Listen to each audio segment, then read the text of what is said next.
Livro A Gênese. Capítulo 6. Uranografia geral, 1. O espaço e o tempo. A matéria. As leis e as forças. A criação primária. A criação universal. Os sóis e os planetas. Os satélites. Os cometas. A Via Láctea. As estrelas fixas. Os desertos do espaço. Eterna. Sucessão dos mundos. A vida universal. Diversidade dos mundos. O espaço e o tempo. 1. Já muitas definições de espaço foram dadas, sendo a principal esta. O espaço é a extensão que separa dois corpos, na qual certos sofistas deduziram que onde não haja corpos não haverá espaço. Nisto foi que se basearam alguns doutores em teologia para estabelecer que o espaço é necessariamente finito, alegando que certo número de corpos finitos não poderiam formar uma série infinita e que, onde acabassem os corpos, igualmente o espaço acabaria. Também definiram o espaço como sendo o lugar onde se movem os mundos, o vazio onde a matéria atua, etc. Deixemos todas essas definições, que nada definem, nos tratados onde repousam. 1. Este capítulo é textualmente extraído de uma série de comunicações ditadas à Sociedade Espírita de Paris, em 1862 e 1863, sob o título Estudos Uranográficos e Assinadas Galileu. Médium, C. F. Nota do tradutor, estas são as iniciais do nome de Camilo Flammarion. Espaço é uma dessas palavras que exprimem uma ideia primitiva e axiomática, de si mesma evidente, e a cujo respeito as diversas definições que se possam dar nada mais fazem do que obscurecê-la. Todos sabemos o que é o espaço e eu apenas quero afirmar que ele é infinito, a fim de que os nossos estudos ulteriores não encontrem uma barreira opondo-se às investigações do nosso olhar. Ora, digo que o espaço é infinito, pela razão de ser impossível imaginar-se e um limite qualquer. E porque, apesar da dificuldade com que topamos para conceber o infinito, mais fácil nos é avançar eternamente pelo espaço, em pensamento, do que parar num ponto qualquer, depois do qual não mais encontrássemos extensão a percorrer.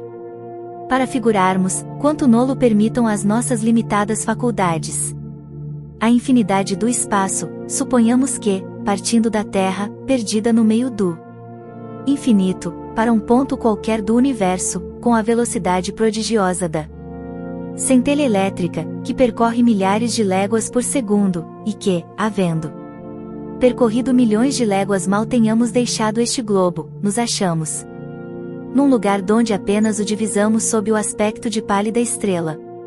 Passado um instante, seguindo sempre a mesma direção, chegamos a essas estrelas longínquas que mal percebeis da vossa estação terrestre. Daí, não só a Terra nos desaparece inteiramente do olhar nas profundezas do céu, como também o próprio Sol, com todo o seu esplendor, se há eclipsado pela extensão que dele nos separa. Animado sempre da mesma velocidade do relâmpago, a cada passo que avançamos na extensão, transpomos sistemas de mundos, ilhas de luz etérea, estradas estelíferas, paragens suntuosas onde Deus semeou mundos na mesma profusão com que semeou as plantas nas pradarias terrenas. Ora, há apenas poucos minutos que caminhamos e já centenas de milhões de léguas nos separam da Terra, bilhões de mundos nos passaram sob as vistas. O espaço e o tempo. E, entretanto, escutai.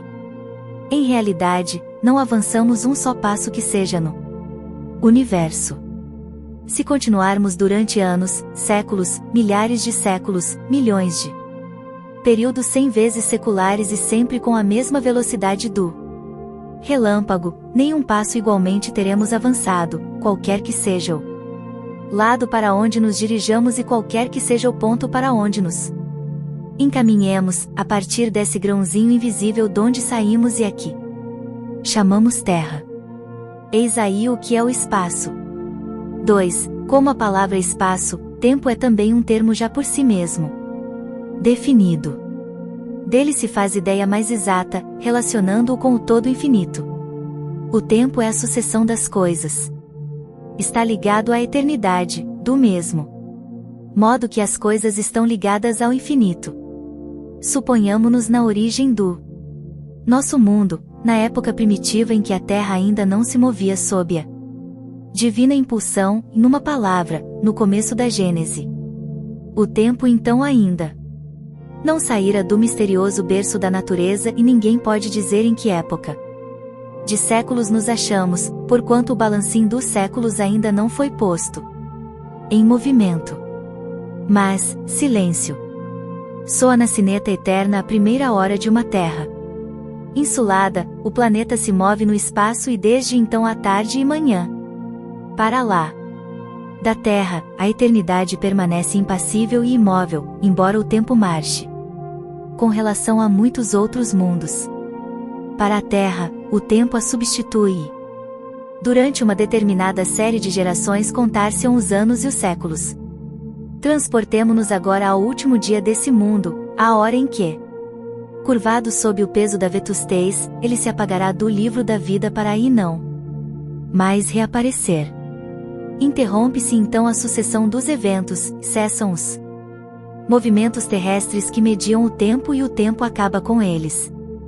Esta simples exposição das coisas que dão nascimento ao tempo, que o alimentam e deixam que ele se extinga, basta para mostrar que, visto do ponto em que houvemos de colocar-nos para os nossos estudos, o tempo é uma gota d'água que cai da nuvem no mar e cuja queda é medida. Tantos mundos na vasta amplidão, quantos tempos diversos e incompatíveis. Fora dos mundos, somente a eternidade substitui essas efêmeras sucessões e enche tranquilamente da sua luz imóvel a imensidade dos céus. Imensidade sem limites e eternidade sem limites, tais as duas grandes propriedades da natureza universal.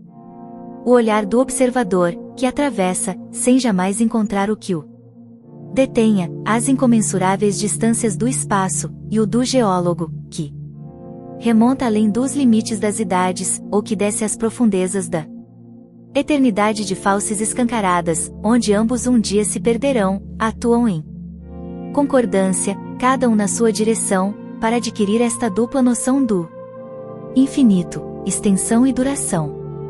Dentro desta ordem de ideias, fácil nos será conceber que, sendo o tempo apenas a relação das coisas transitórias e dependendo unicamente das coisas que se medem, se tomássemos os séculos terrestres por unidade e os empilhássemos aos milheiros, para formar um número colossal, esse número nunca representaria mais que um ponto na eternidade, do mesmo modo que milhares de léguas adicionadas a milhares de léguas não dão mais que um ponto na extensão. Assim, por exemplo, estando os séculos fora da vida etérea da alma, poderíamos escrever um número tão longo quanto o equador terrestre e supormos envelhecidos desse número de séculos, sem que na realidade nossa alma conte um dia a mais. E juntando, a esse número indefinível de séculos, uma série de números semelhantes, longa como daqui ao Sol, ou ainda mais consideráveis, se imaginássemos viver durante uma sucessão prodigiosa de períodos seculares representados pela adição de tais números, quando chegássemos ao termo, o inconcebível amontoado de séculos que nos passaria sobre a cabeça seria como a matéria. Se não existisse, diante de nós estaria sempre toda a eternidade. O tempo é apenas uma medida relativa da sucessão das coisas transitórias, a eternidade não é suscetível de medida alguma, do ponto de vista da duração, e para ela, não há começo, nem fim, tudo lhe é presente. Se séculos de séculos são menos que um segundo, relativamente à eternidade, que vem a ser a duração da vida humana, a matéria. 3. À primeira vista, não há o que pareça tão profundamente variado, nem tão essencialmente distinto, como as diversas substâncias que compõem o mundo. entre os objetos que a arte ou a natureza nos fazem passar. Diariamente ante o olhar, haverá duas que revelem perfeita identidade, ou sequer, paridade de composição? Quanta de semelhança, sob os aspectos da solidez, da compressibilidade, do peso e das múltiplas propriedades dos corpos. Entre os gases atmosféricos e um filete de ouro, entre a molécula aquosa da nuvem e a do mineral que forma a carcaça óssea do globo. Que diversidade! Entre o tecido químico das variadas plantas que adornam o reino vegetal e o dos representantes não menos numerosos da animalidade na Terra. Entretanto, podemos estabelecer como princípio absoluto que todas as substâncias, conhecidas e desconhecidas, por mais dissemelhantes que pareçam, quer do ponto de vista da constituição íntima, quer pelo prisma de suas ações recíprocas, são, de fato, apenas modos diversos sob que a matéria se apresenta, variedades em que ela se transforma sob a direção das forças inumeráveis que a governam.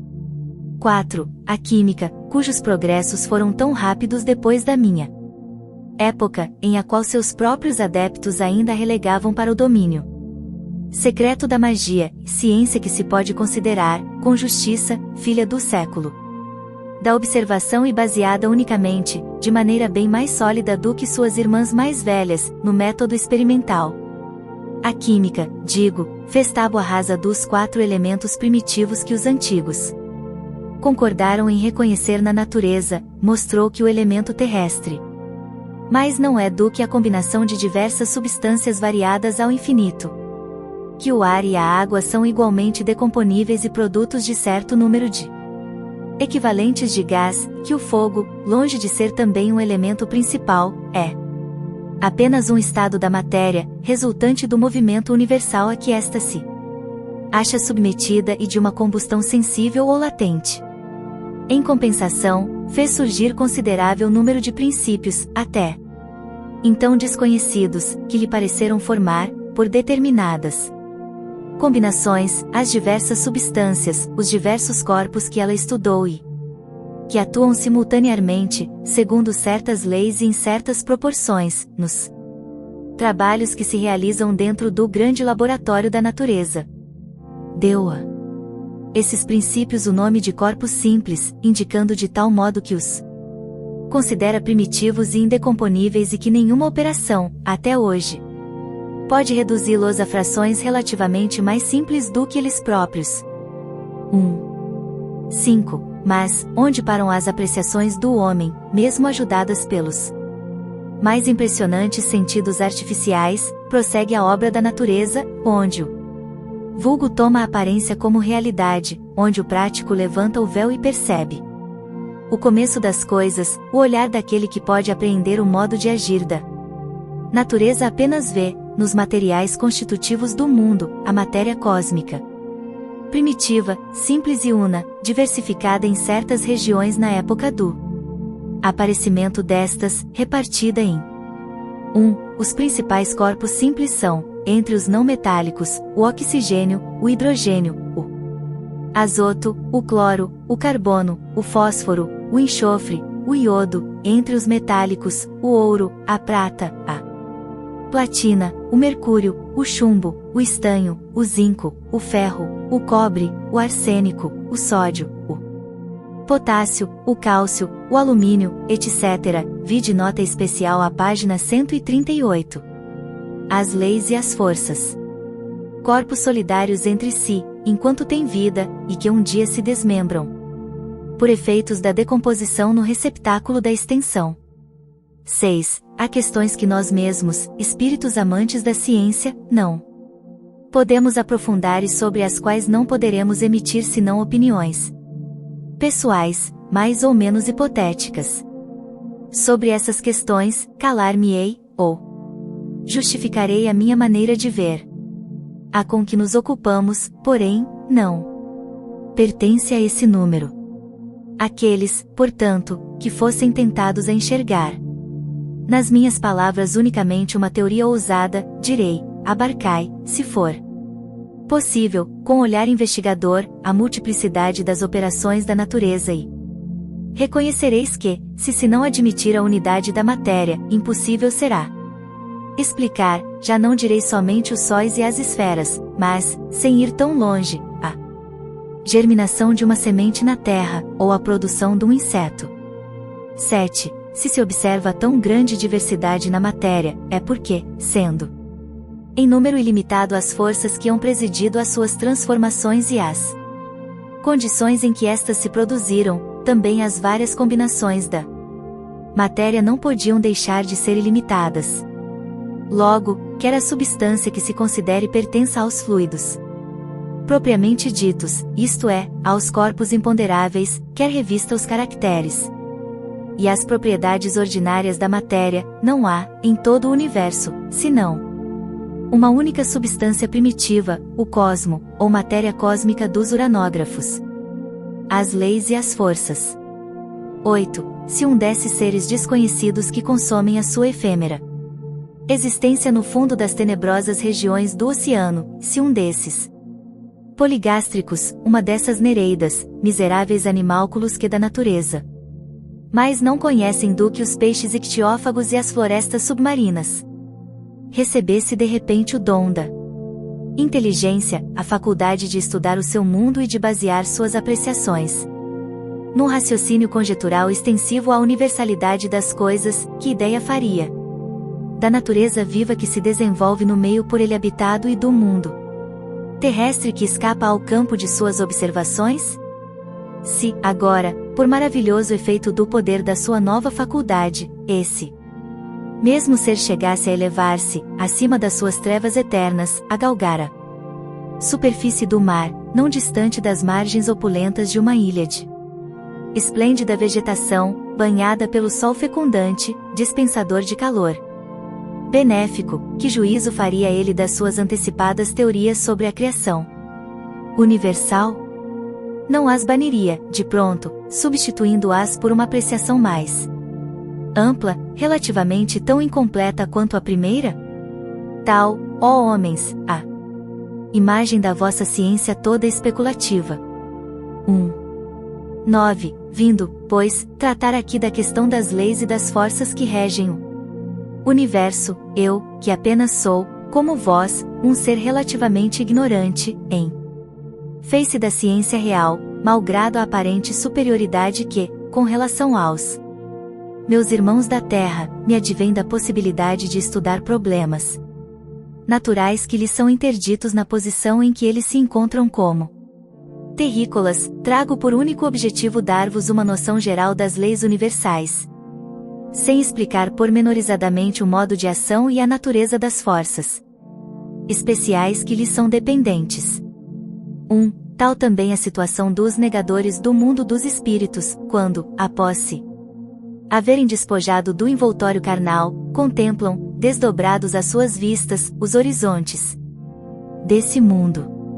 Compreendem, então, quão ocas eram as teorias com que pretendiam tudo explicar por meio exclusivamente da matéria. Contudo, esses horizontes ainda lhes ocultam mistérios que só posteriormente se lhes desvendam, à medida que, depurando-se, eles se elevam. Desde, porém, os seus primeiros momentos no outro mundo, veem-se forçados a reconhecer a própria cegueira e quão longe estavam da verdade. As leis e as forças. 10. Há um fluido etéreo que enche o espaço e penetra os corpos. Esse fluido é o éter ou matéria cósmica primitiva, geradora do mundo e dos seres.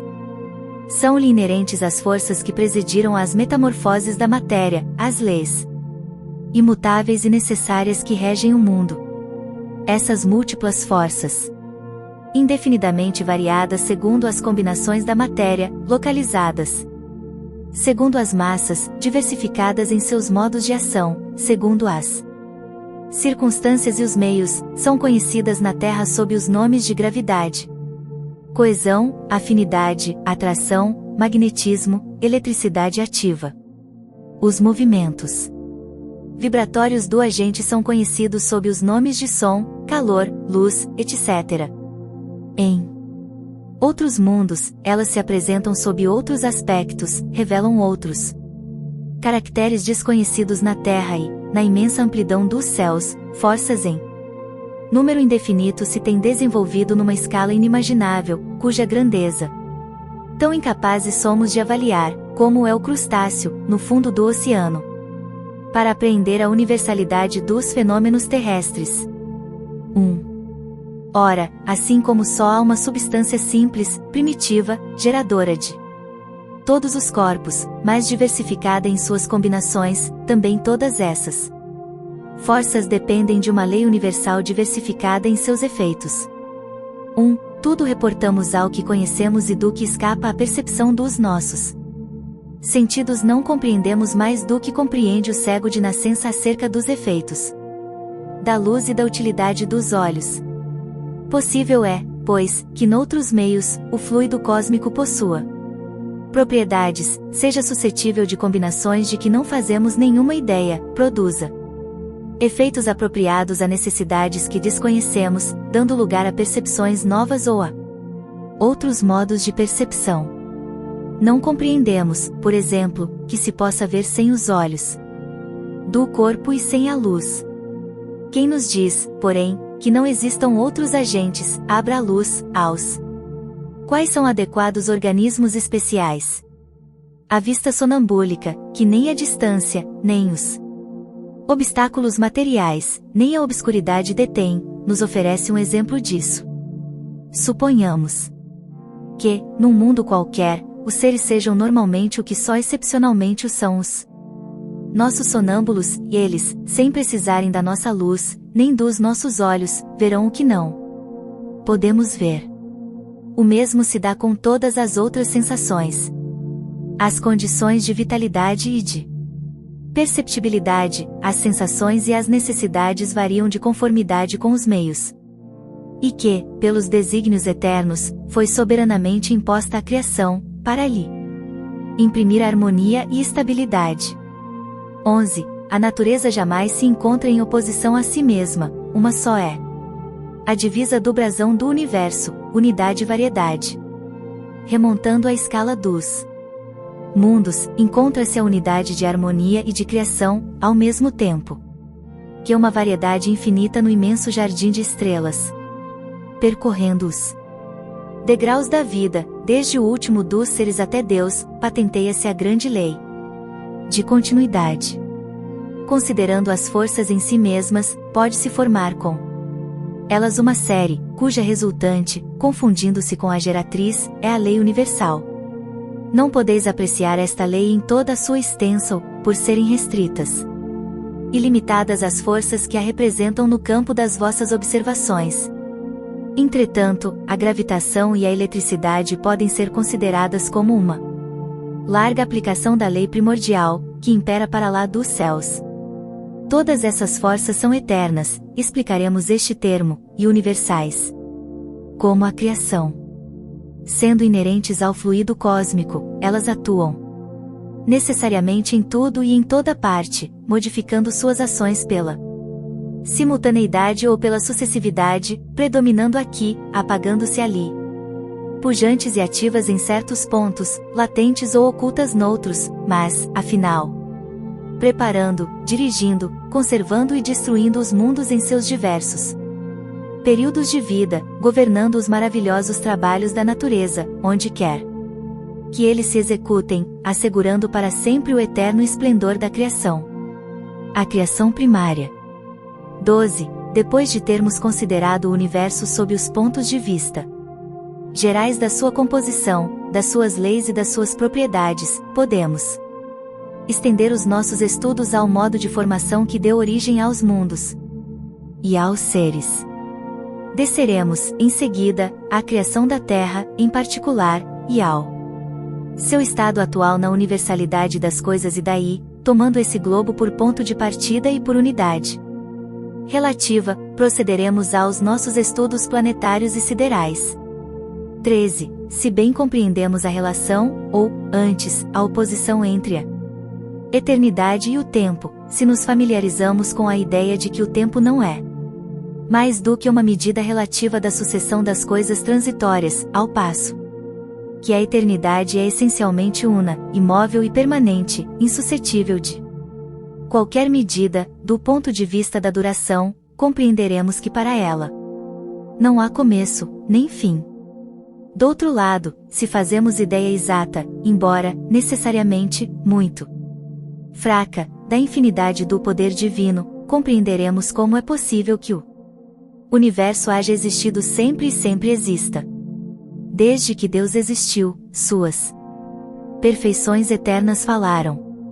Antes que houvessem nascido os tempos, a eternidade incomensurável recebeu a palavra divina e fecundou o espaço eterno quanto ela. 14. Existindo, por sua natureza, desde toda a eternidade, Deus criou. Desde toda a eternidade e não poderia ser de outro modo, visto que, por mais longínqua que seja a época a que recuemos, pela imaginação, os supostos limites da criação, haverá sempre, além desse limite, uma eternidade, ponderai bem esta ideia, uma eternidade durante a qual as divinas hipóstases, as volições infinitas teriam permanecido sepultadas em muda letargia inativa e infecunda, uma eternidade de morte aparente para o Pai eterno que dá vida aos seres, de mutismo indiferente para o verbo que os governa, de esterilidade fria e egoísta para o espírito de amor e vivificação. Compreendamos melhor a grandeza da ação divina e a sua perpetuidade. Sob a mão do Ser Absoluto. Deus é o sol dos seres, é a luz do mundo. Ora, a aparição do sol dá nascimento instantâneo a ondas de luz que se vão espalhando por todos os lados, na extensão. Do mesmo modo, o universo, nascido do eterno, remonta aos períodos inimagináveis do infinito de duração, ao Fiat Lux do início. 15. O começo absoluto das coisas remonta, pois, a Deus. As sucessivas aparições delas no domínio da existência constituem a ordem da criação perpétua. Que mortal poderia dizer das magnificências desconhecidas e soberbamente veladas sob a noite das idades que se desdobraram nesses tempos antigos, em que nenhuma das maravilhas do universo atual existia. Nessa época primitiva em que, tendo-se feito ouvir a voz do Senhor, os materiais que no futuro haviam de agregar-se por si mesmos e simetricamente, para formar o templo da natureza, se encontraram de súbito no seio dos vácuos infinitos, e quando aquela voz misteriosa, que toda criatura venera e estima como a de uma mãe, produziu notas harmoniosamente variadas, para irem vibrar juntas e modular o concerto dos céus imensos. O mundo, no nascedouro, não se apresentou assente na sua virilidade e na plenitude da sua vida, não. O poder criador nunca se contradize, como todas as coisas, o universo nasceu criança, revestido das leis mencionadas acima e da impulsão inicial inerente à sua formação mesma, a matéria cósmica primitiva fez que sucessivamente nascessem turbilhões, aglomerações desse fluido difuso, amontoados de matéria nebulosa que se cindiram por si próprios e se modificaram ao infinito para gerar, nas regiões incomensuráveis da amplidão, diversos centros de criações simultâneas ou sucessivas. Em virtude das forças que predominaram sobre um ou sobre outro deles, e das circunstâncias ulteriores que presidiram aos seus desenvolvimentos, esses centros primitivos se tornaram focos de uma vida especial, uns, menos disseminados no espaço e mais ricos em princípios e em forças atuantes. Começaram desde logo a sua particular vida astral, os outros, ocupando ilimitada extensão, cresceram com lentidão extrema, ou de novo se dividiram em outros centros secundários. A criação universal. 16. Transportando-nos alguns milhões de séculos somente, acima da época atual, verificamos que a nossa Terra ainda não existe, que mesmo nosso sistema solar ainda não começou as evoluções da vida planetária, mas que, entretanto, já esplêndidos sóis iluminam o éter, já planetas habitados dão vida e existência a uma multidão de seres, nossos predecessores na carreira humana, que as produções opulentas de uma natureza desconhecida e os Maravilhosos fenômenos do céu desdobram, sob outros olhares, os quadros da imensa criação. Que digo? Já deixaram de existir esplendores que muito antes fizeram palpitar o coração de outros mortais, sob o pensamento da potência infinita. E nós, pobres seres pequeninos, que viemos após uma eternidade de vida, nós nos cremos contemporâneos da criação. Ainda uma vez, compreendamos melhor a natureza. Saibamos que atrás de nós, como à nossa frente, está a eternidade, que o espaço é teatro de inimaginável sucessão e simultaneidade de criações. Tais nebulosas, que mal percebemos nos mais longínquos pontos do céu, são aglomerados de sóis em vias de formação, e tais outras são vias lácteas de mundos habitados, e outras, finalmente, sedes de catástrofes e de deperecimento. Saibamos que, assim como estamos colocados no meio de uma infinidade de mundos, também estamos no meio de uma dupla infinidade de durações, anteriores e ulteriores. Que a criação universal não se acha restrita a nós, que não nos é lícito aplicar essa expressão à formação isolada do nosso pequenino globo. A criação universal. 17. Após haver remontado, tanto quanto permitia a nossa fraqueza, em direção à fonte oculta donde dimanam os mundos, como de um rio as gotas d'água, consideremos a marcha das criações sucessivas e dos seus desenvolvimentos seriais. A matéria cósmica primitiva continha os elementos materiais, fluídicos e vitais de todos os universos que estadeiam suas magnificências diante da eternidade. Ela é a mãe fecunda de todas as coisas, a primeira avó e, sobretudo, a eterna geratriz. Absolutamente. Não desapareceu essa substância donde provém as esferas siderais, não. Morreu essa potência, pois que ainda, incessantemente, dá à luz novas criações. E incessantemente recebe, reconstituídos, os princípios dos mundos que se apagam do livro eterno. A substância etérea, mais ou menos rarefeita, que se difunde pelos espaços interplanetários, esse fluido cósmico que enche o mundo, mais ou menos rarefeito, nas regiões imensas, opulentas de aglomerações de estrelas. Mais ou menos condensado onde o céu astral ainda não brilha, mais ou menos modificado por diversas combinações, de acordo com as localidades da extensão, nada mais é do que a substância primitiva onde residem as forças universais, donde a natureza ha tirado todas as coisas. 18. Esse fluido penetra os corpos, como um oceano imenso. É nele que reside o princípio vital que dá origem à vida dos seres e a perpétua em cada globo, conforme a condição deste princípio que, em estado latente, se conserva adormecido onde a voz de um ser não o chama. Toda criatura, mineral, vegetal, animal ou qualquer outra, porquanto há muitos outros remos naturais, de cuja existência nem sequer suspeitais, sabe, em virtude desse princípio vital e universal, apropriar as condições de sua existência e de sua duração.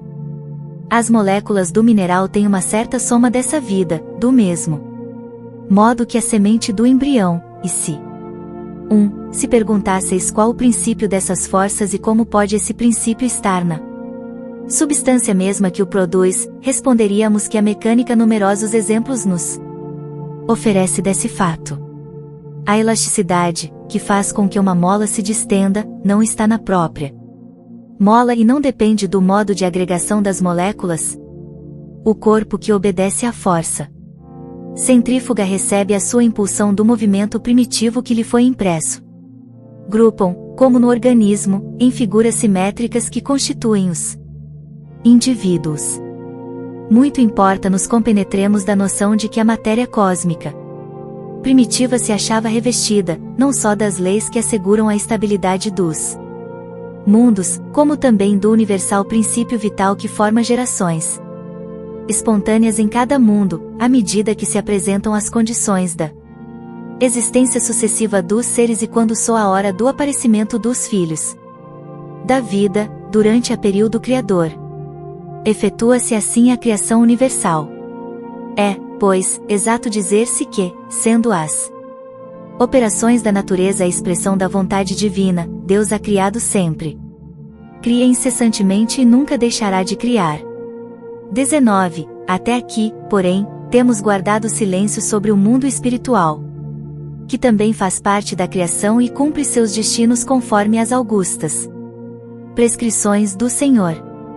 Acerca do modo da criação dos espíritos, entretanto, não posso ministrar mais que um ensino muito restrito, em virtude da minha própria ignorância e também porque tenho ainda de calar-me no que concerne a certas questões, se bem já me haja sido dado aprofundá-las. Aos que desejem religiosamente conhecer e se mostrem humildes perante Deus, direi, rogando-lhes, todavia, que nenhum sistema prematuro baseie nas minhas palavras, o seguinte: o Espírito não chega a receber a iluminação divina, que lhe dá, simultaneamente com o livre-arbítrio e a consciência, a noção de seus altos destinos, sem haver passado pela série divinamente fatal dos seres inferiores, entre os quais se elabora lentamente a obra da sua individualização. Unicamente a datar do dia em que o Senhor lhe imprime na fronte o seu tipo augusto, o Espírito toma lugar no seio das humanidades. De novo peço, não construais sobre as minhas palavras os vossos raciocínios, tão tristemente célebres na história da metafísica. Eu preferiria 1000 vezes calar-me sobre tão elevadas questões, tão acima das nossas meditações ordinárias, a vos expor a desnaturar o sentido de meu ensino e a vos lançar, por culpa minha, nos inextricáveis dédalos do deísmo ou do fatalismo. Os sóis e os planetas. 20. Sucedeu que, num ponto do universo, perdido entre as miríades de mundos, a matéria cósmica se condensou sob a forma de imensa nebulosa, animada esta das leis universais que regem a matéria. Em virtude dessas leis, notadamente da força molecular de atração, tomou ela a forma de um esferoide, a única que pode assumir uma massa de matéria insulada no espaço. O movimento circular produzido pela gravitação, rigorosamente igual, de todas as zonas moleculares em direção ao centro, logo modificou a esfera primitiva, a fim de a conduzir, de movimento em movimento, à forma lenticular. Falamos do conjunto da nebulosa. 21. Novas forças surgiram em consequência desse movimento de rotação, a força centrípeta e a força centrífuga, a primeira tendendo a reunir todas as partes no centro, tendendo a segunda a afastá-las dele. Ora, acelerando-se o movimento, à medida que a nebulosa se condensa, e aumentando o seu raio, à medida que ela se aproxima da forma lenticular, a força centrífuga, incessantemente desenvolvida por essas duas causas, predominou de pronto sobre a atração central. Assim como um movimento demasiado rápido da funda lhe quebra corda, indo o projetil cair longe, também a predominância da força centrífuga destacou o circo equatorial da nebulosa e desse anel uma nova massa se formou, isolada da primeira, mas, todavia, submetida ao seu império. Aquela massa conservou o seu movimento equatorial que, modificado, se lhe tornou movimento de translação em torno do astro solar. Ao demais, o seu novo estado lhe dá um movimento de rotação em torno do próprio centro. Os sóis e os planetas. 22. A nebulosa geratriz, que deu origem a esse novo mundo, condensou-se e retomou a forma esférica, mas, como o primitivo calor desenvolvido por seus diversos movimentos, só com extrema lentidão se atenuasse, o fenômeno que acabamos de descrever se reproduzirá muitas vezes e durante longo período, enquanto a nebulosa não se haja tornado bastante densa, bastante sólida, para oferecer resistência eficaz às modificações de forma, que o seu movimento de rotação sucessivamente lhe imprime. Ela, pois, não terá dado nascimento a um só astro, mas a centenas de mundos destacados do foco central, saídos dela pelo modo de formação mencionado acima. Ora, cada um de seus mundos, revestido, como o mundo primitivo, das forças naturais que presidem a criação dos universos gerará sucessivamente novos globos que desde então lhe gravitarão em torno, como ele, juntamente com seus irmãos, gravita em torno do foco que lhes deu existência e vida. Cada um desses mundos será um sol, centro de um turbilhão de planetas sucessivamente destacados do seu equador.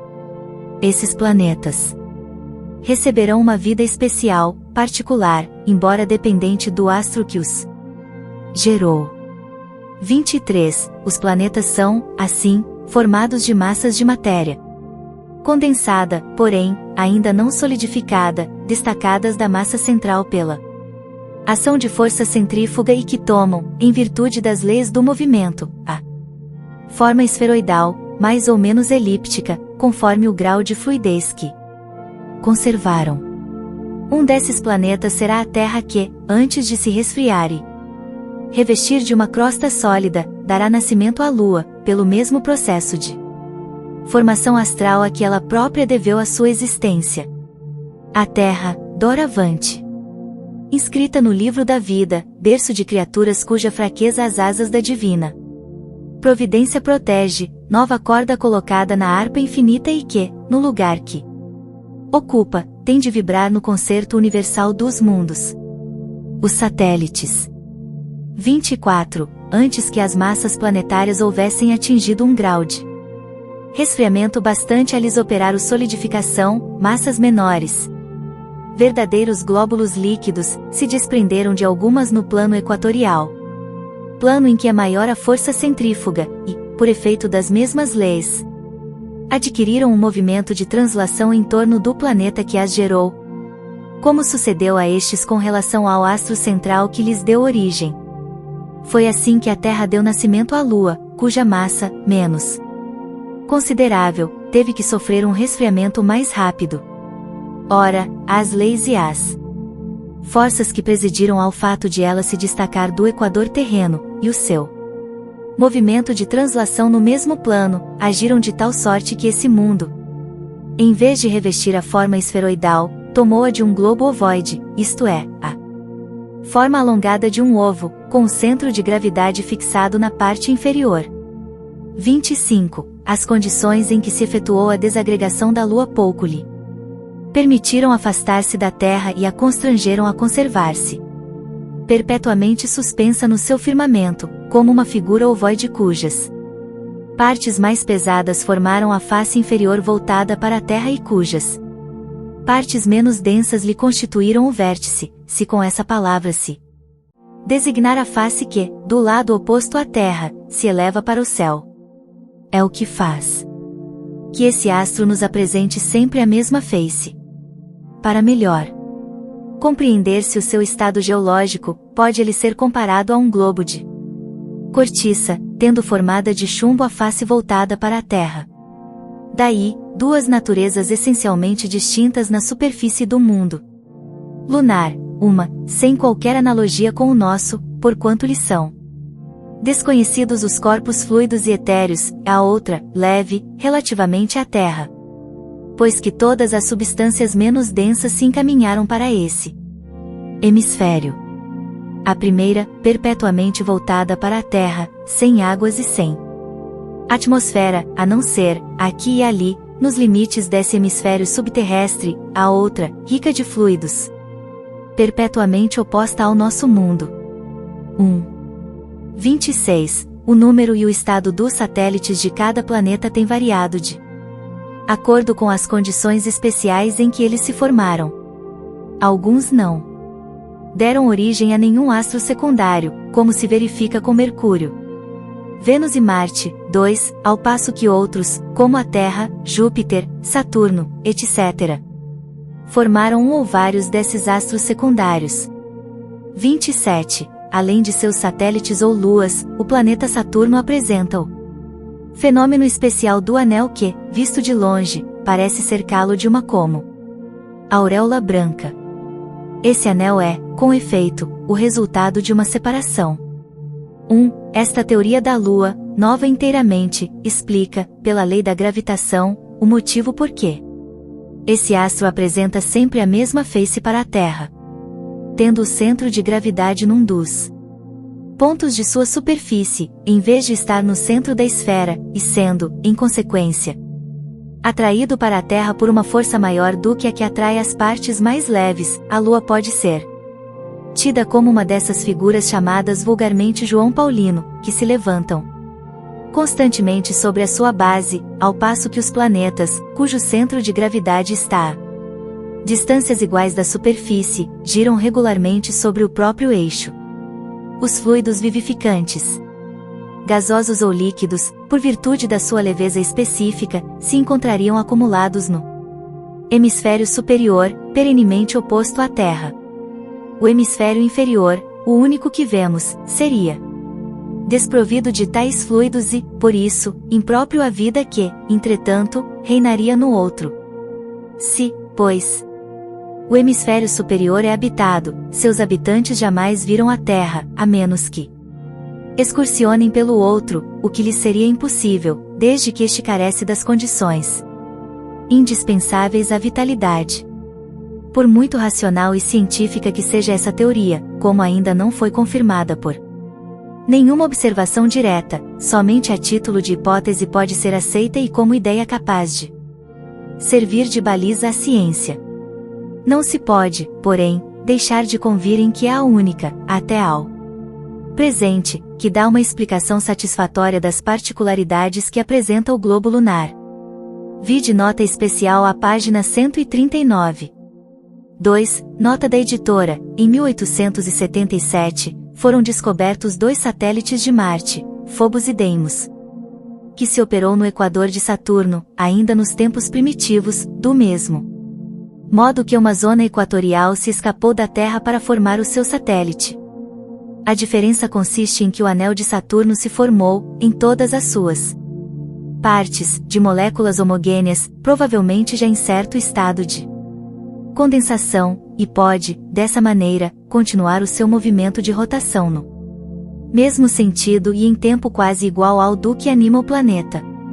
Se um dos pontos desse anel houvesse ficado mais denso do que outro, uma ou muitas aglomerações de substância se teriam subitamente operado e Saturno contaria muitos satélites a mais.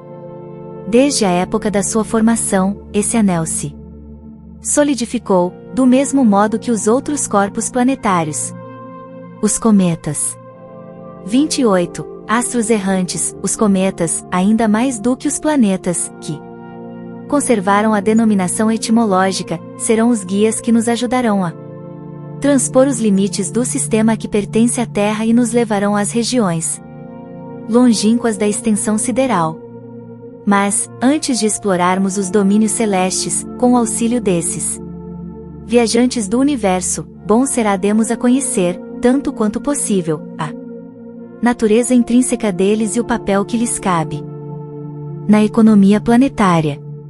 29. Alguns hão visto, nesses astros dotados de cabeleira, mundos nascentes, a elaborarem, no primitivo caos em que se acham, as condições de vida e de existência, que tocam em partilha as terras habitadas, e outros imaginaram que esses corpos extraordinários eram mundos em estado de destruição e, para muitos, a singular aparência que tem foi motivo de apreciações errôneas acerca da natureza deles, isso a tal ponto que não houve, inclusive na astrologia judiciária, quem não os considerasse como pressagiadores de desgraças, enviados, por desígnios providenciais, à Terra espantada e tremente.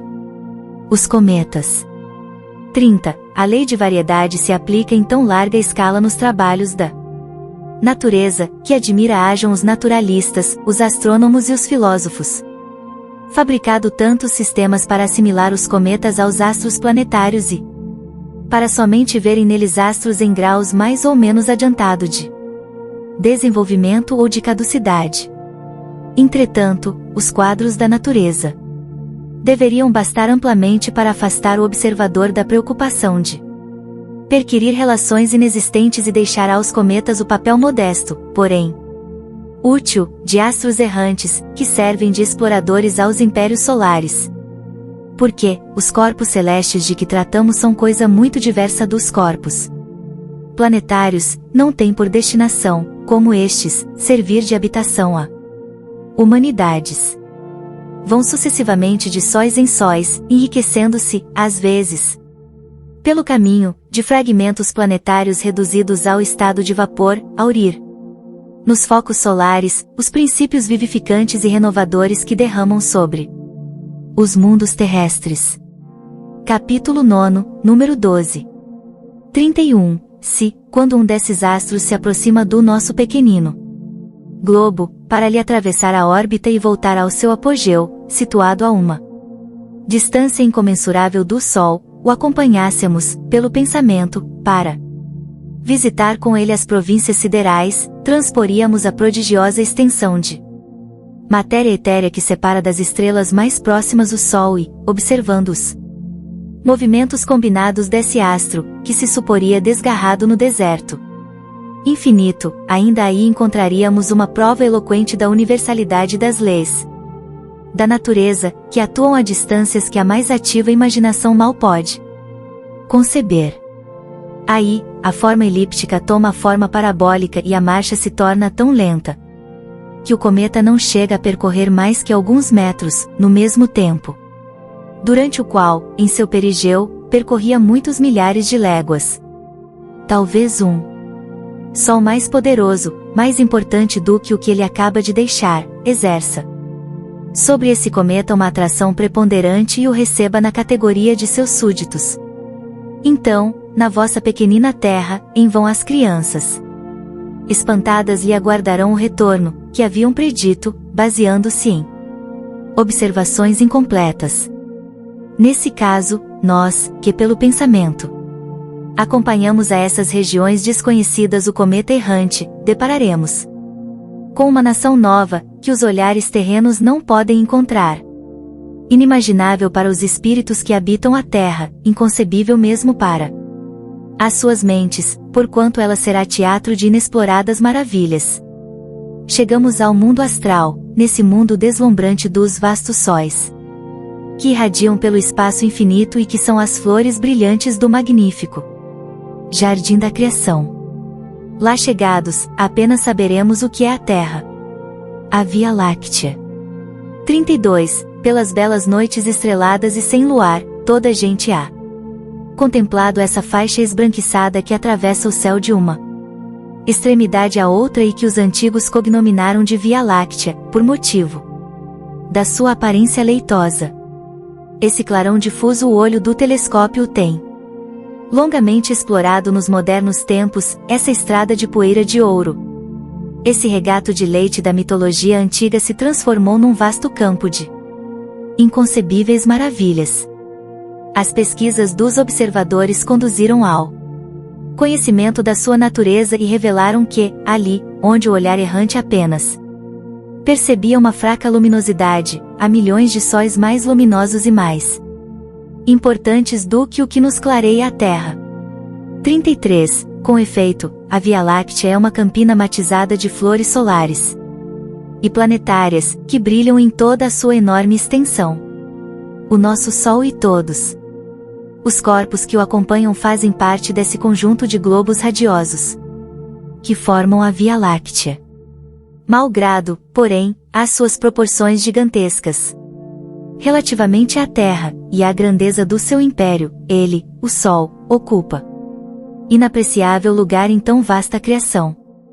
Podem contar-se por uma trintena de milhões os sóis que, à sua semelhança, gravitam nessa imensa região, afastados uns dos outros de mais de 100.000 vezes o raio da órbita terrestre. 34. Por esse cálculo aproximativo se pode julgar da extensão de tal região sideral e da relação que existe entre o nosso sistema planetário e a universalidade dos sistemas que ela contém. Pode-se igualmente julgar da exiguidade do domínio solar e, a fortiori, do nada que é a nossa pequenina Terra. Que seria, então, se considerassem os seres que o povoam?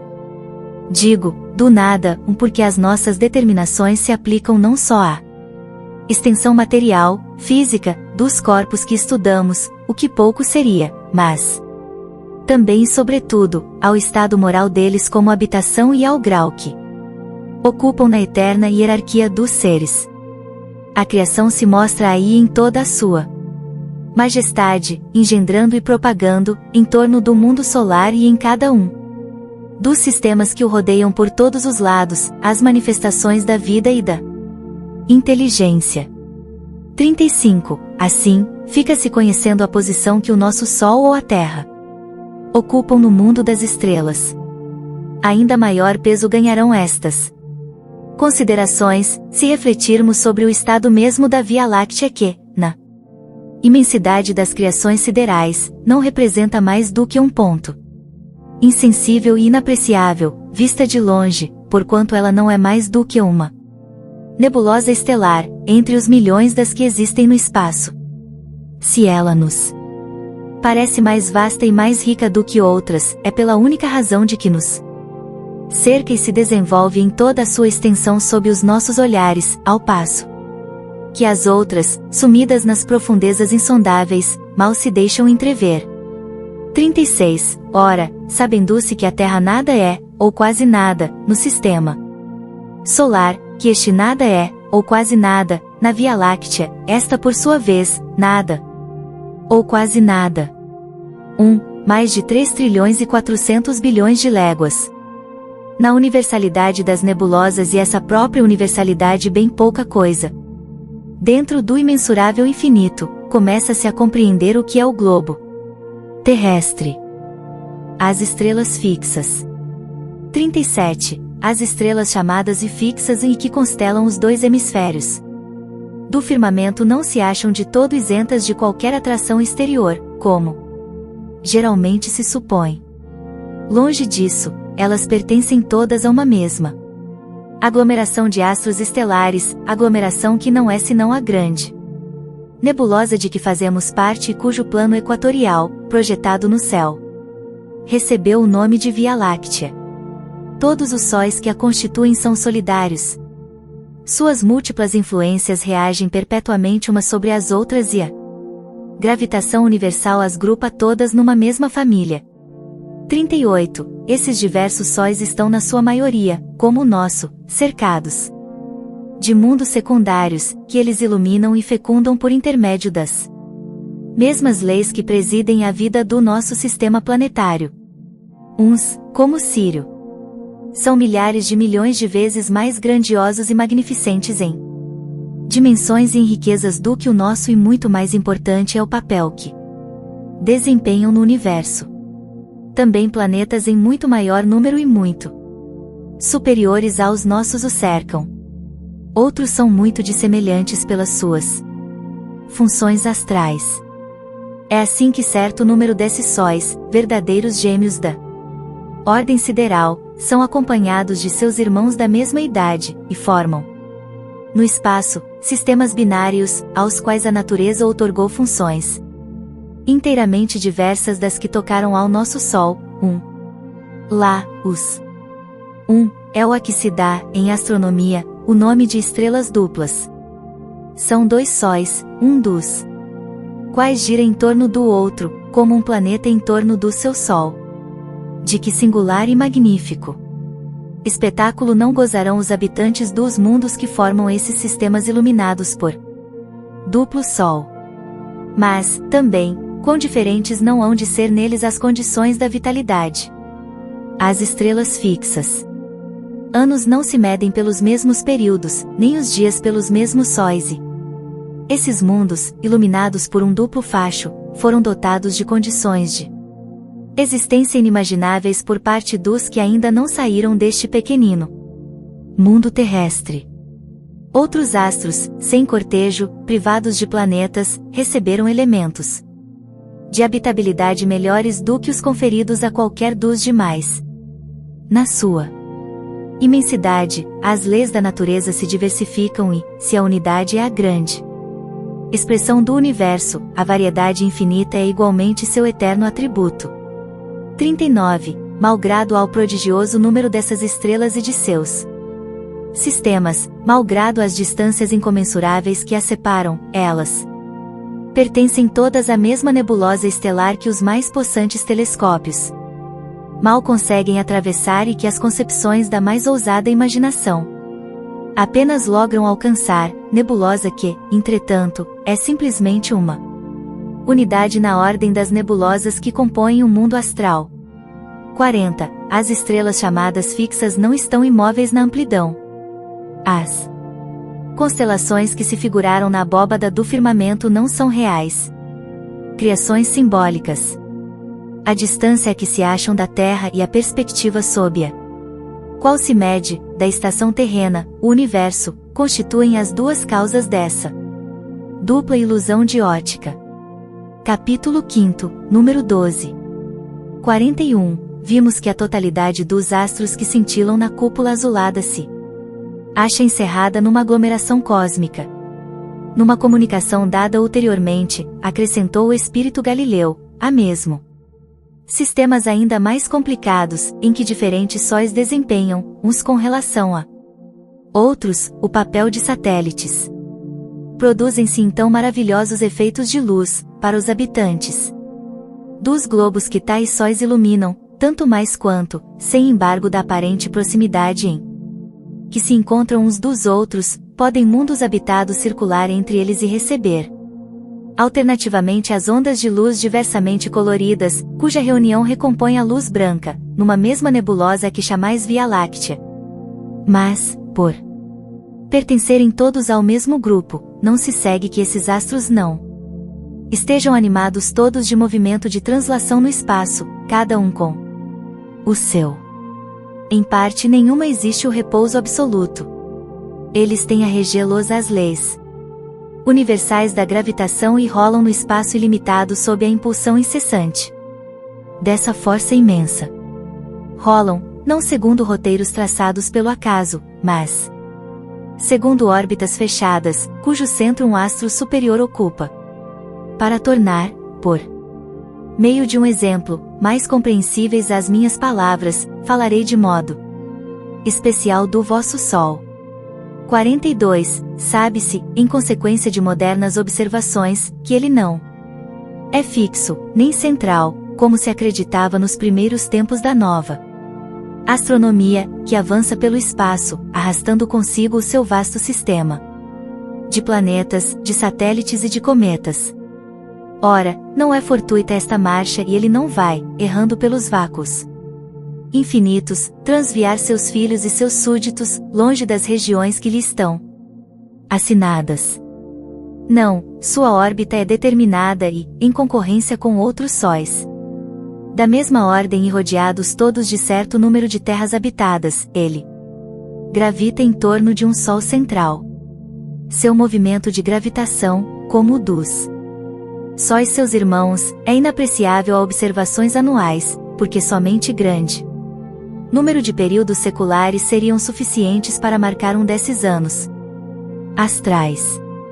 43. O Sol central, de que acabamos de falar, também é um globo secundário relativamente a outro ainda mais importante, a cujo derredor ele perpétua uma marcha lenta e compassada, na companhia de outros sóis da mesma ordem.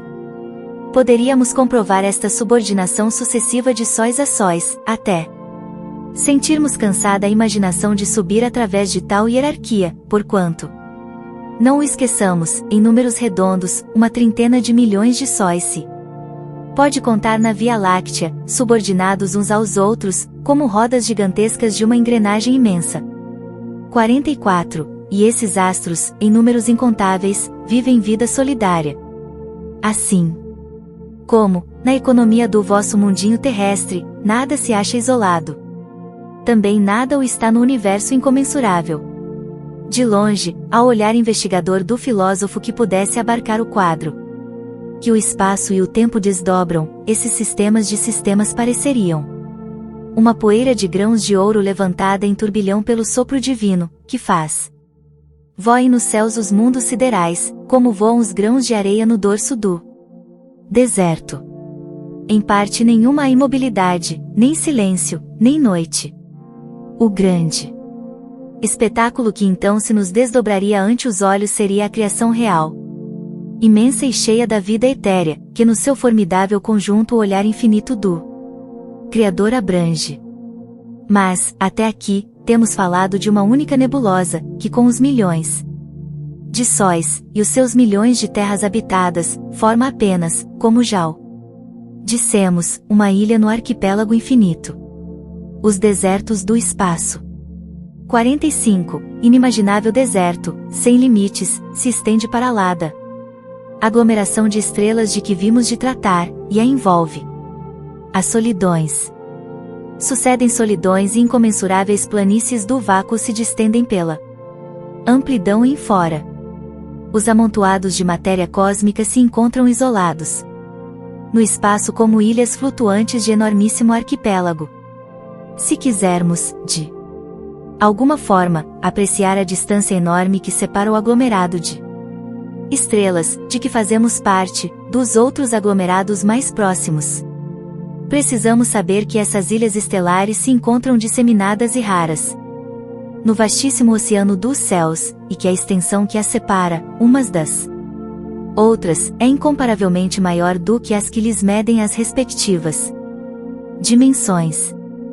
Ora, a nebulosa estelar mede, como já vimos, em números redondos, 1000 vezes a distância das estrelas mais aproximadas, tomada por unidade essa distância, isto é, alguns 100.000 trilhões de léguas. A distância que existe entre elas, sendo muito mais vasta, não poderia ser expressa por números acessíveis à compreensão do nosso espírito. Só a imaginação, em suas concepções mais altas, é capaz de transpor tão prodigiosa imensidade, essas solidões mudas e baldas de toda aparência de vida, e de encarar, de certa maneira, a ideia dessa infinidade relativa. 46. Todavia, o deserto celeste, que envolve o nosso universo sideral e que parece estender-se como sendo os afastados confins do nosso mundo astral, abrangem-no a visão e o poder infinito do Altíssimo que, além desses céus dos nossos céus, desenvolveu a trama da sua criação ilimitada. 47. Além de tão vastas solidões, com efeito, rebrilham mundos em sua magnificência, tanto quanto nas regiões acessíveis às investigações humanas. Para lá desses desertos, vagam, no éter límpido esplêndidos oásis, que sem cessar renovam as cenas admiráveis da existência e da vida. Sucedem-se lá os agregados longínquos de substância cósmica, que o profundo olhar do telescópio percebe através das regiões transparentes do nosso céu e equidaís. O nome de nebulosas irresolúveis, as quais vos parecem ligeiras nuvens de poeira branca, perdidas num ponto desconhecido do espaço etéreo. Lá se revelam e desdobram novos mundos, cujas condições variadas e diversas das que são peculiares ao vosso globo lhes dão uma vida que as vossas concepções não podem imaginar, nem os vossos estudos comprovar. É lá que, em toda a sua plenitude resplandece o poder criador. Aquele que vem das regiões que o vosso sistema ocupa, outras leis se deparam em ação e cujas forças regem as manifestações da vida. E os novos caminhos que se nos apresentam em tão singulares regiões abrem-nos surpreendentes perspectivas. 1. Eterna sucessão dos mundos. 48. Vimos que uma única lei, primordial e geral, foi outorgada ao universo, para lhe assegurar eternamente a estabilidade, e que essa lei geral nos é perceptível aos sentidos por muitas ações particulares que nomeamos forças diretrizes da natureza. Vamos agora mostrar que a harmonia do mundo inteiro, considerada sob o duplo aspecto da eternidade e do espaço, é garantida por essa lei suprema. 49. Com efeito, se remontarmos à origem primária das primitivas aglomerações da substância cósmica, notaremos que já então, sob o império dessa lei, a matéria sofre as transformações necessárias, que levam do gérmen ao fruto maduro, e que, sob a impulsão das diversas forças nascidas dessa lei, ela percorre a escala das revoluções periódicas. Primeiramente, centro fluídico. Dá-se, em astronomia, o nome de nebulosas irresolúveis àquelas em cujo seio ainda se não puderam distinguir as estrelas que as compõem. Foram, a princípio, consideradas acervos de matéria cósmica em vias de condensação para formar mundos e hoje, porém, geralmente se entende que essa aparência é devida ao afastamento e que, com instrumentos bastante poderosos, todas seriam resolúveis.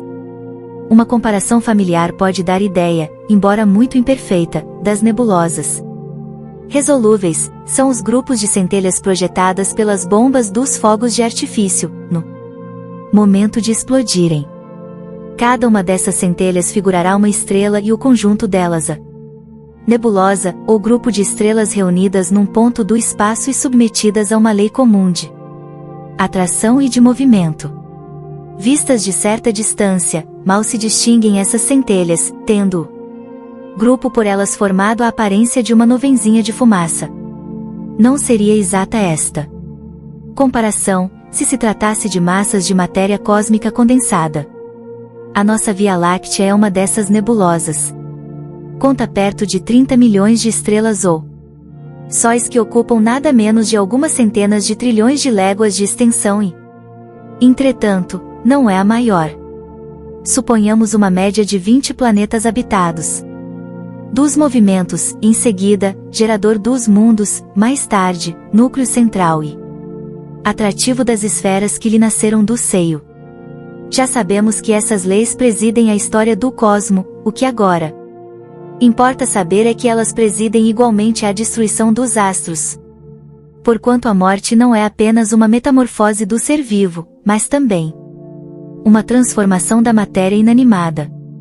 Se é exato dizer-se, em sentido literal, que a vida só é acessível à foice da morte, não menos exato é dizer-se que para a substância é de toda necessidade sofrer as transformações inerentes à sua constituição.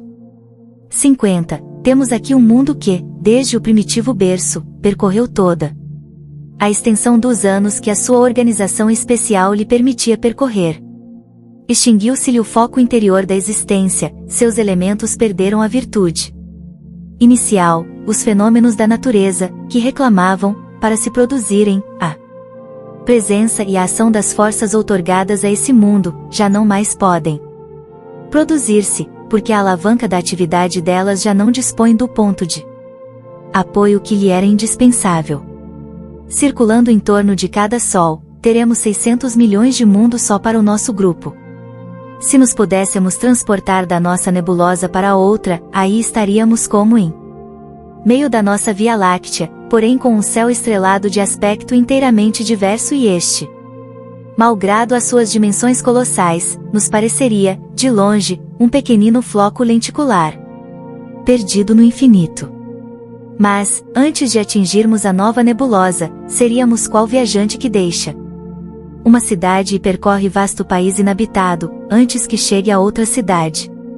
Teríamos transposto incomensuráveis espaços desprovidos de estrelas e de mundos, o que Galileu denominou os desertos do espaço. À medida que avançássemos, veríamos a nossa nebulosa afastar-se atrás de nós, diminuindo de extensão as nossas vistas, ao mesmo tempo que, diante de nós, se apresentaria aquela para a qual nos dirigíssemos, cada vez mais distinta, semelhante à massa de centelhas de bomba de fogos de artifício, transportando-nos pelo pensamento às regiões do espaço além do arquipélago da nossa nebulosa. Veremos em torno de nós milhões de arquipélagos semelhantes e de formas diversas, contendo cada um milhões de sóis e centenas de milhões de mundos habitados. Ora, dar-se-á que essa Terra extinta e sem vida vai continuar a gravitar nos espaços celestes, sem uma finalidade, e passar como cinza inútil pelo turbilhão dos céus? Dar-se-á permaneça inscrita no livro da vida universal, quando já se tornou letra morta e vazia de sentido? Não. As mesmas leis que a elevaram acima do caos tenebroso e que a galardoaram com os esplendores da vida, as mesmas forças que a governaram durante os séculos da sua adolescência, que lhe firmaram os primeiros passos na existência e que a conduziram à idade madura e à velhice, vão também presidir à desagregação de seus elementos constitutivos, a fim de os restituir ao laboratório onde a potência criadora aure incessantemente as condições da estabilidade geral. Esses elementos vão retornar à massa comum do éter, para se assimilarem a outros corpos, ou para regenerarem outros sóis. E a morte não será um acontecimento inútil, nem para a terra que consideramos, nem para suas irmãs. Noutras regiões, ela renovará outras criações de natureza diferente, lá onde os sistemas de mundo se desvaneceram, em breve renascerá outro jardim de flores mais brilhantes e mais perfumadas. Tudo o que nos possa identificar com a imensidade da extensão e com a estrutura do universo é de utilidade para a ampliação das ideias, tão restringidas pelas crenças vulgares. Deus avulta aos nossos olhos, à medida que melhor compreendemos a grandeza de suas obras e nossa infinidade. Estamos longe, como se vê, da crença que a Gênese mosaica implantou e que fez da nossa pequenina, imperceptível terra, a criação principal de Deus e dos seus habitantes os únicos objetos da sua solicitude. Compreendemos a vaidade dos homens que creem que tudo no universo foi feito para eles e dos que ousam discutir a existência do ente supremo. Dentro de alguns séculos, causará espanto que uma religião feita para glorificar a Deus o tenha rebaixado a tão mesquinhas proporções e que haja repelido, como concepção do espírito do mal, as descobertas que somente vieram aumentar a nossa admiração pela sua onipotência, iniciando-nos nos grandiosos mistérios da criação. Ainda maior será o espanto, quando souberem que elas foram repelidas porque emancipariam o espírito dos homens e tirariam a preponderância dos que se diziam representantes de Deus na terra. 51. Desse modo, a eternidade real e efetiva do universo se acha garantida pelas mesmas leis que dirigem as operações do tempo. Desse modo, mundos sucedem a mundos, sóis a sóis, sem que o imenso mecanismo dos vastos céus jamais seja atingido nas suas gigantescas molas. Onde os vossos olhos admiram esplêndidas estrelas na abóbada da noite, onde o vosso espírito contempla irradiações magníficas que resplandecem nos espaços distantes, de há muito o dedo da morte extinguiu esses esplendores, de há muito o vazio sucedeu a esses deslumbramentos e já recebem mesmo novas criações ainda desconhecidas.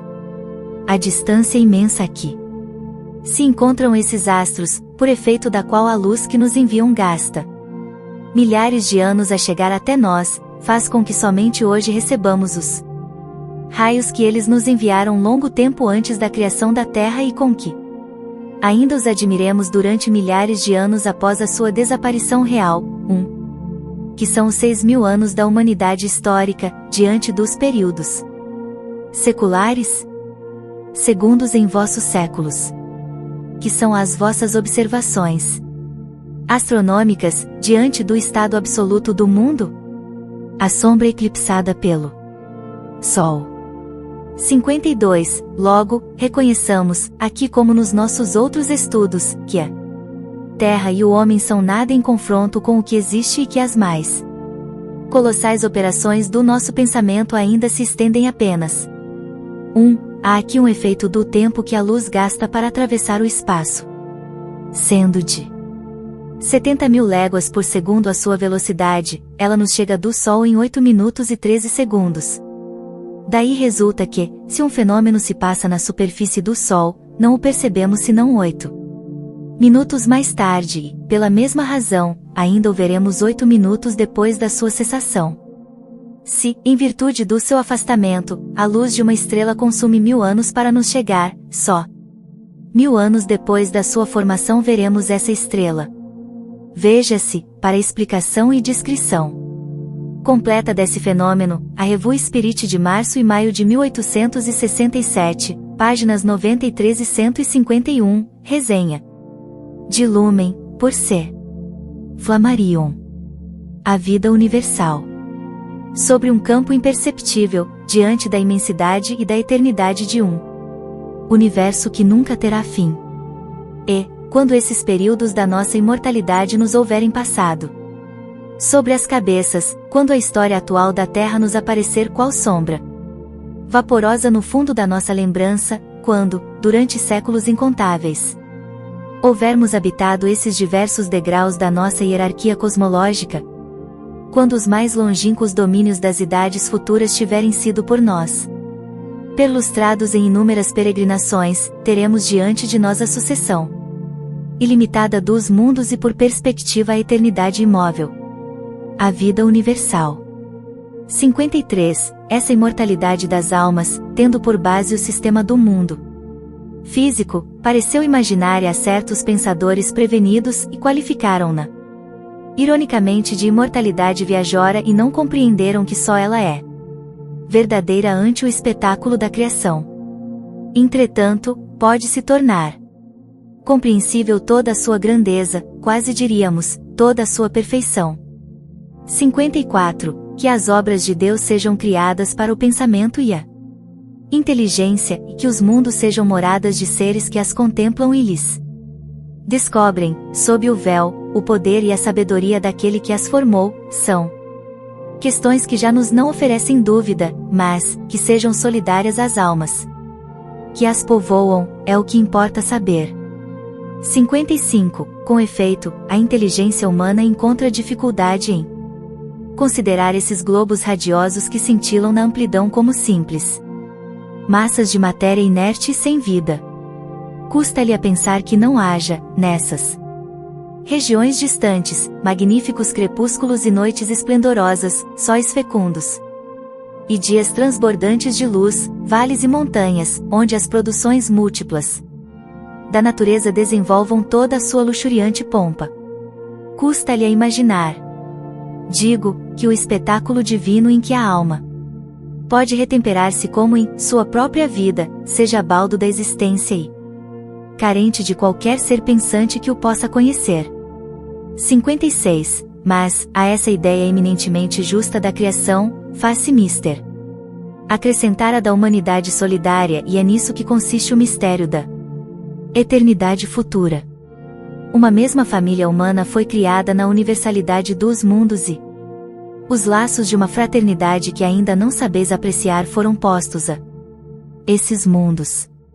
Se os astros que se harmonizam em seus vastos sistemas são habitados por inteligências, não o são por seres desconhecidos uns dos outros, mas, ao contrário, por seres que trazem marcado na fronte o mesmo destino, que se hão de encontrar temporariamente, segundo suas funções de vida, e encontrar de novo, segundo suas mútuas simpatias. É a grande família dos espíritos que povoam as terras celestes, é a grande irradiação do Espírito Divino, que abrange a extensão dos céus e que permanece como tipo primitivo e final da perfeição espiritual.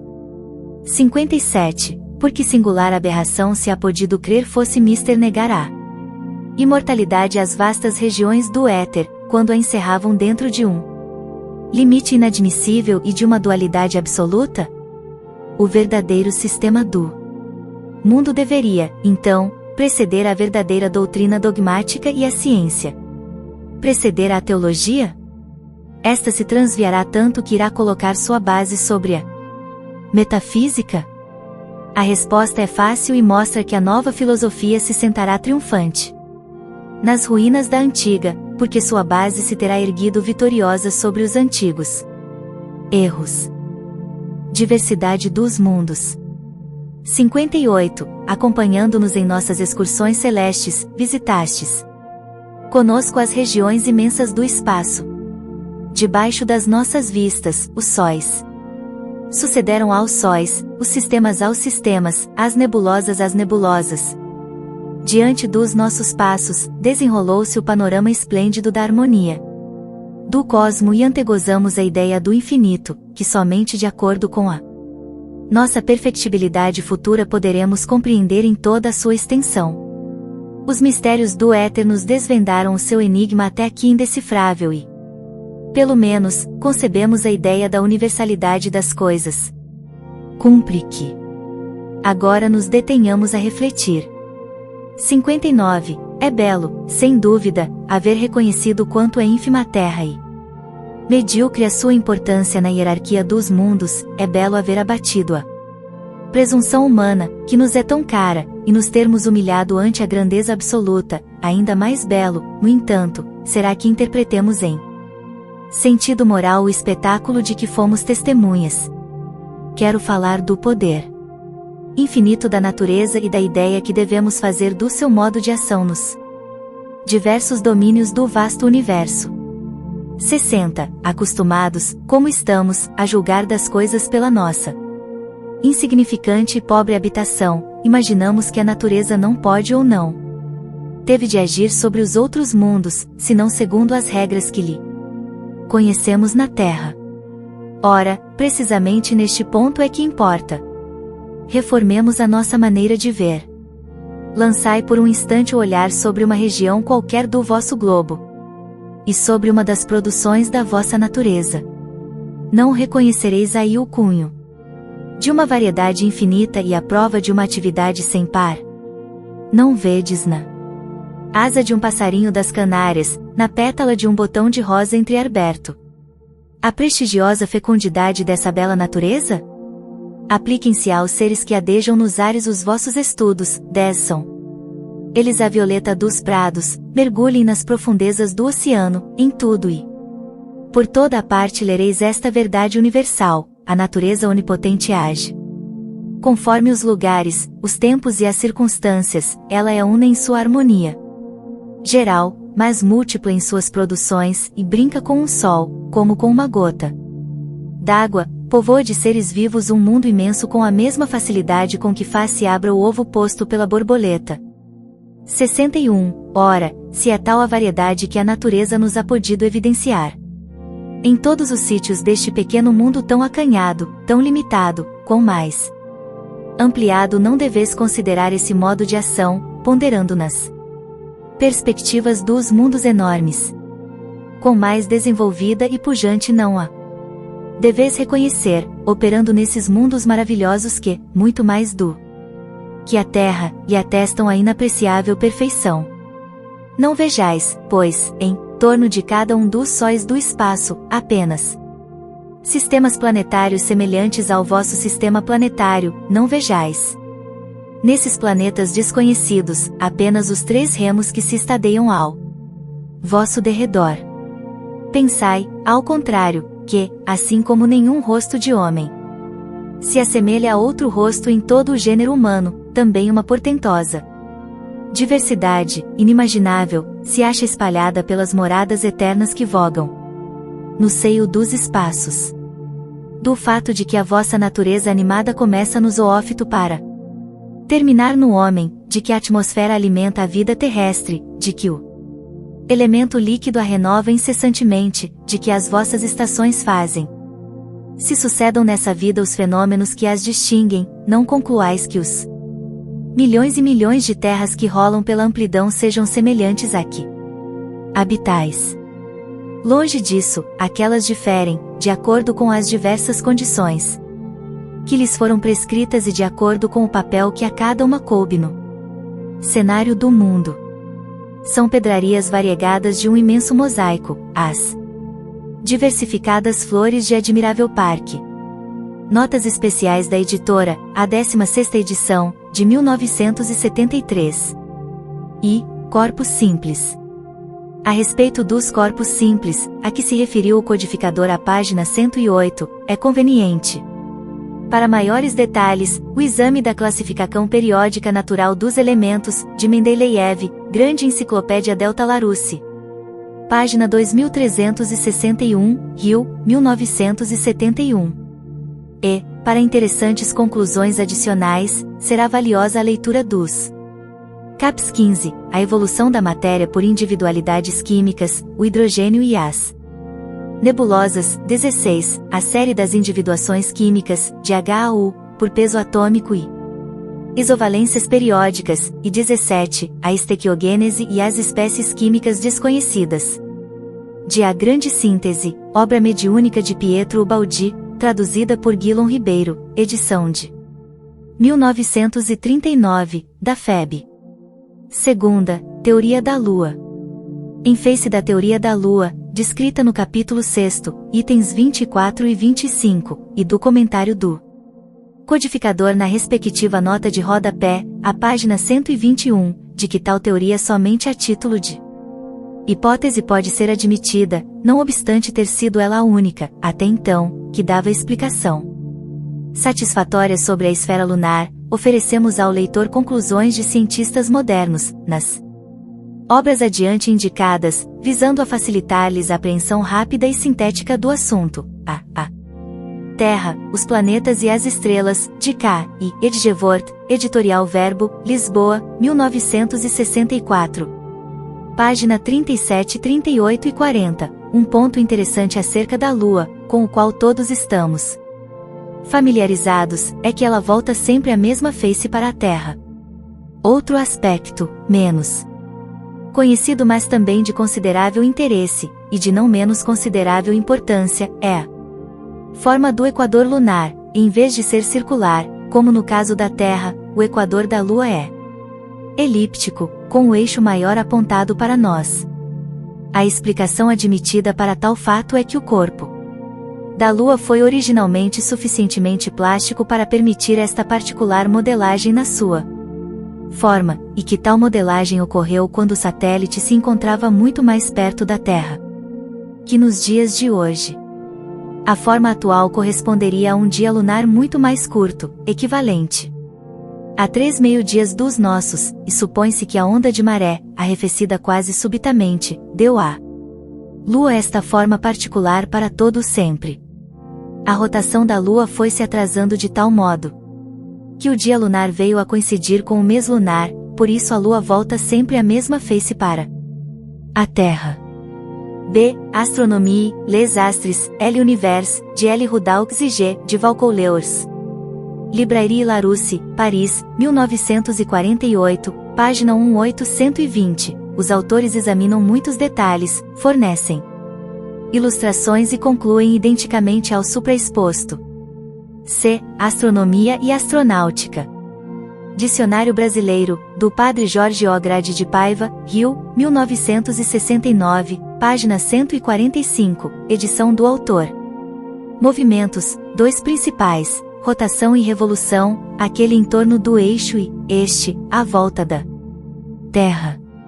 Característica desse duplo movimento é fazer-se no mesmo período, durante um mês, pelo que o dia e a noite lunares são, quase, de uma quinzena, é, também, o motivo de nos mostrar sempre a mesma face.